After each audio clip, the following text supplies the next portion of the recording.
Welcome to the Fleet Geeks Podcast. We're here to help develop fleet and transport professionals. Do you want to progress and develop your skills and knowledge? We promise to bring lively conversation and debate around interesting issues and keep you bang up to date with changes in our awesome industry. The Fleet Geeks are a community of professionals, and if you enjoy the podcast, why not join the discussion for free in the Fleet Geek community over on Facebook. Hello, listeners, to the Fleet Geeks Podcast, and welcome. Great to have you with us this week. Thanks for tuning in. Today, I want to talk about the difference between policies and behaviour. Why your handbook isn't actually protecting you. See, the thing is most operators think policies protect them, but in reality, it's the behaviour that does. Policies sit there like a fire extinguisher behind glass, useful only when people know they're there, they trust them, and they actually use them. The issue is like most failures occur not because you don't have policies, but because the policies aren't showing up on a wet Tuesday when the driver's late, they're stressed, they're cutting corners. You're not going to get into trouble for lacking a policy. The issue is around the people following it. So it's around managing the behavior that's most important. I'm not saying you don't need to have policies, but we need to actually focus on analyzing the behaviors that's happening. So businesses essentially, the first element really is that businesses overestimate the impact that policies have. It gives you a false comfort. It gives you a feeling that, you've got yourself covered, everything's written down, HR's got it sorted. But the regulator is going to go, well, you have a policy, but show me how it's applied, trained, reinforced, and monitored. A policy without behavior is just a piece of paper.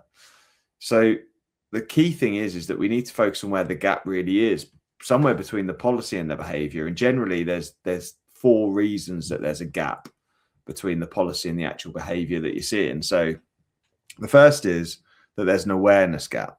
So your drivers don't necessarily know what the policy says, where it lives, how it exists. So signing the document doesn't equate to a driver understanding it. So that's the first issue. The second gap is around a belief side. So they might believe the policies matter, or they don't believe the policies matter because they've seen rules ignored before, managers who just let it slide, and ultimately the pressure beats process. So they get told to ignore things and just get on with it, for example.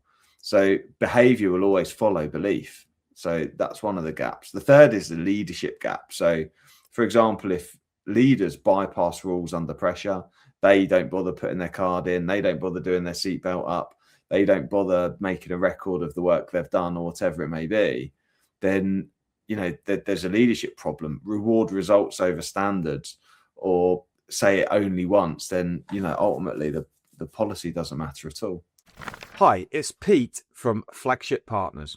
Let me ask you something. How confident are you that the right version of your policies, procedures, and any compliance documents are actually being used right now? Because if your answer is fairly confident, that's not confidence, it's hope. At Flagship, our digital services, we help fleet operators move from folders, chaos, and crossed fingers to clarity, control, and confidence. Our platform, Optifile, is built specifically for fleets like yours. One source of truth, full version control, and clear accountability, and a simple way to prove your people have seen, understood, and signed the right documents every single time. No more, which version is this? No more, I think that's updated, and no more sleepless nights before an audit. If you're serious about running a safer, greener, greater fleet, it starts with getting your foundations right. Head to Flagship Partners and discover how, through our digital services like Optifile, we can tidy up the mess, reduce risk, and give you your time back. Because compliance shouldn't be a dark art, it should be crystal clear. And then the fourth one is the reinforcement gap.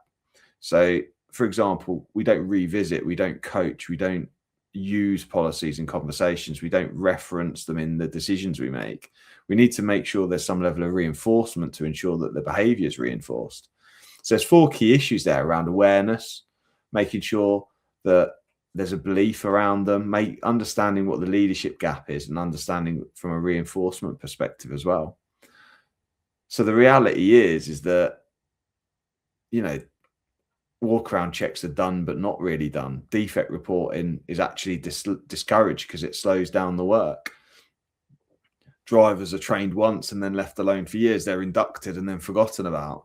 The toolbox talk's delivered, but actually we never check the follow-up for impact or refer back to it in the future when behaviour doesn't occur the way we want it to. So the reason it matters when it goes wrong is that when incidents happen, we're looking for consistency, patterns, the evidence of the behaviour being lived from the policy. So was it trained? Was it reinforced? Were any breaches challenged? Was it being modelled by leaders? A handbook that's then ignored can actually work against you because it proves that you knew that something should be happening and actually you're allowing something else to happen. So I guess the fix is, or my reflection is, the fix is that we need to turn policies into behaviour. It's not just about having a handbook.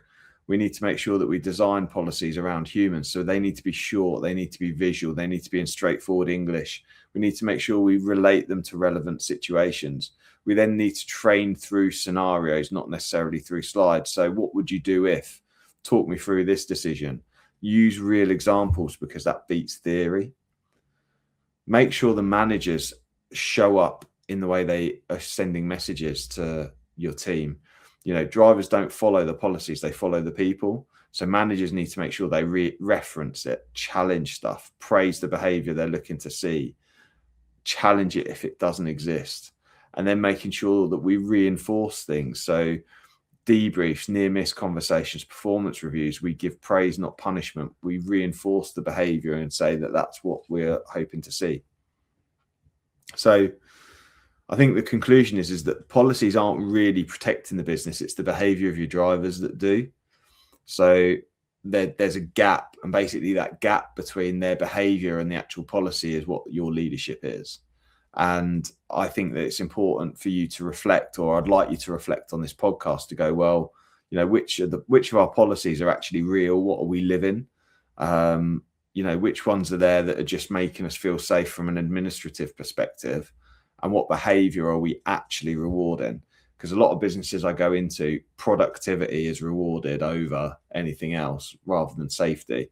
The messaging says safety first, the signs say safety first, but the reality is that productivity beats it. So I just thought I'd record something for you to have a little reflect on today's podcast, have a little reflection, go back. I'm interested to hear what you think. But ultimately, policies versus behavior, your handbook might not be protecting you as much as you think. Thank you. I hope you enjoyed today's episode. If you did, please share with your friends and colleagues too. Join us for free on Facebook with the Fleet Geeks community for transport and fleet managers. Fleet Geeks offers ongoing professional development, networking and mentoring too. So get in touch with me, Pete Rushmer, on any social media platform to find out more.